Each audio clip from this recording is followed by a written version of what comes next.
natin ang isa sa ating mga tribes, Igorot na mismo na nakatira dito sa sitio Mapidya, si Tatay Jonathan Gantas. Panayaman natin siya kung gaano kalaking tulong itong ginagawa natin na kalsada papunta doon sa mismo sa sitio Mapidya. Aray, magandang hapon. Ayun, para medyo maluwang-luwang na sa ating transportation, kung sakali matapos to itong ginagawa nating kalsada, anong gusto mong ipaabot lalo na sa ating local government? Nagpapasalamat sa mga kapulisan at saka lalo na sa ating mayor na pinapadya po na po ang kailangan namin na gagawin at upang sa ganun malaking ginawa po sa namin dito. Madali namin na may biyahe ang aming produkto at kung halimbawa man may magkasakit, agad-agad na maitatakbo sa ospital.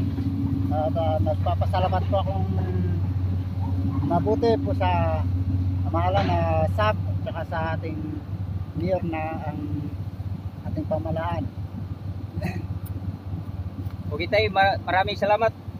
Ngayon, parang kung nakikita natin yung kalsada na tuloy-tuloy na ginagawa, parang ilang araw na lang masubukan na rin natin na hindi matumba sa motor pag magmamaniho dito. Pag pababa tayo ng bayan o pabalik tayo, hindi na siguro tayo mahihirapan, lalo na pag marami tayong karga, may mga bigat na karga. Ito din, isa din to sa malaking tulong para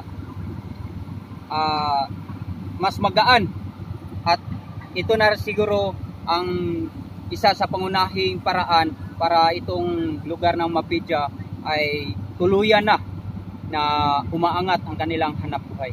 Maraming salamat tayo sa paglaan mo ng oras sa amin, at abangan natin, nandito lang tayo, ang buong Special Action Team, ang RPSB team dito sa sitio Mapidya, laging handa at nagbibigay ng seguridad para may sakatuparan itong ginagawa na kalsada Farm to Market Road to sitio Mapidya. Maraming salamat tayo at magandang hapon.